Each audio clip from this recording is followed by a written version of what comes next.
Buenas tardes, compañeros y profesora. A nosotros nos tocó exponer sobre los parásitos Echinococcus granulosos y Rayletina. Echinococcus granulosus. Historia.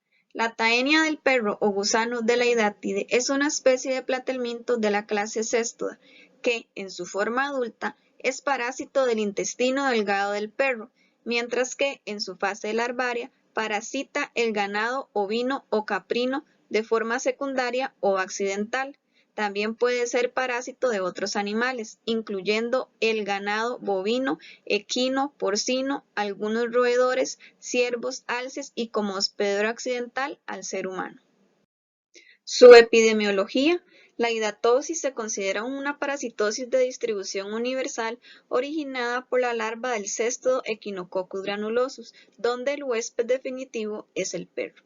Además, la infección se puede transmitir al ser humano de manera accidental al ingerir alimentos contaminados con los huevecillos del parásito, y el alimentarlos con vísceras infectadas va a provocar condiciones ideales para sostener el ciclo de la enfermedad.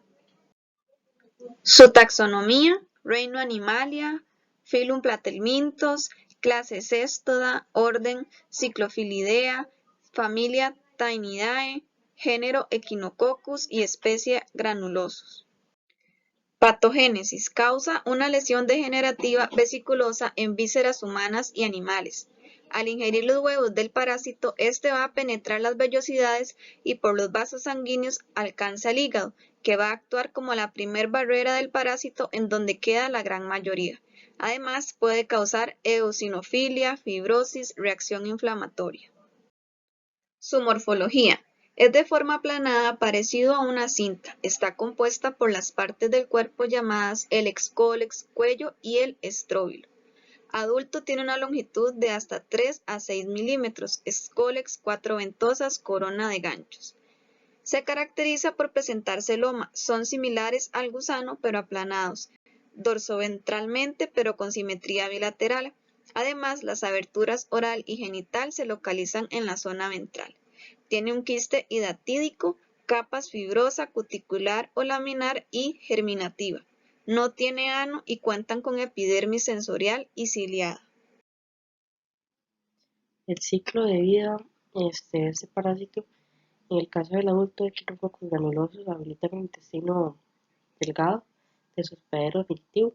Su ciclo comienza con la liberación de huevos entre los 47 y 61 días después de la infección. Los huevos son liberados por medio de las heces, donde pueden permanecer viables por varias semanas o por varios meses, hasta ser ingeridos por un hospedero intermediario. Generalmente son mamíferos o herbívoros. La oncóspora se libera en el intestino delgado y penetra la pared intestinal hasta la corriente sanguínea, donde se traslada por diferentes órganos, principalmente el hígado y los pulmones, siendo observadas en raras ocasiones en los riñones, el vaso, los huesos y el cerebro. Es durante la migración donde se puede ver de una mejor manera o diferenciar de una mejor manera el estadio larval. El cuadro clínico: cuando los quistes crecen lo suficiente, comienzan los síntomas como por ejemplo malestar dolor en la parte superior derecha del abdomen, las náuseas y el vómito también. La más común es que el quiste se puede localizar en el hígado y en los pulmones, pero también es posible que puedan aparecer en el vaso, en el corazón, en el cerebro y en los riñones. Un trauma puede desencadenar la ruptura quística y generar reacciones anafilácticas moderadas, severas y hasta incluso la muerte. En el diagnóstico se utilizan técnicas por imagen como por ejemplo el escáner, el TAC, las ecografías, las resonancias magnéticas para detectar la presencia de quistes. La sospecha de quiste hidatídico se debe confirmar por serología, ya que puede confundirse con otras patologías como por ejemplo los tumores, y también se puede utilizar técnica molecular de PCR para el diagnóstico. Para el tratamiento, en este caso, está la quimioterapia, la punción quística, existe la técnica PEI La cirugía es un tratamiento efectivo para eliminar los quistes y conseguir una cura completa, y se puede administrar también albendazol antes y después de la cirugía para evitar o disminuir el riesgo de una siembra peritoneal. Prevención, en este caso, no permitir que los perros nos laman la cara, este, desparasitarlos cada 45 días, tener cuidado con los alimentos, hay que tener buena higiene y lavarlos antes de ingerirlos.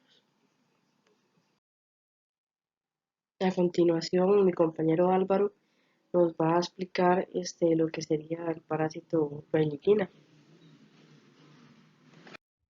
Sobre su historia, es un género de tenes complejo que incluye helmintos parásitos de vertebrados, en su mayoría de aves. El género fue nombrado en 1920 en honor a un veterinario y helmintólogo francés, Louis-Joseph Alcides Raylet, y estudiados por Fuhrman con la particularidad de parasitar roedores, aves y de manera accidental al ser humano. La mayoría de los informes de infecciones en humanos se deben a parasitosis accidental. Hablando un poco sobre su epidemiología, estas especies se han reportado en países como Indonesia, Austria, Japón, Taiwán y China.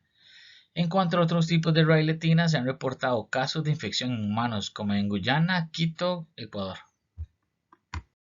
En cuanto a su taxonomía, sería el reino Animalia, el filo sería Platyhelminthes, la clase sería Cestoidea, subclase Eucestoda, orden Cyclophilidea, familia Davinidae. En cuanto a su morfología, como todos los cestos, el cuerpo de Rayletina posee una cabeza pequeña y globosa, con numerosos ganchos y varias ventosas para prenderse a la pared intestinal. Están bien dotadas de ganchos. Los proglótides suelen ser más anchos que largos y sus terminales en forma de tonel. El parásito adulto puede llegar a medir entre 20 centímetros hasta 1 metro. Posee el rostro invaginando con ganchos de forma de martillo y 4 ventosas.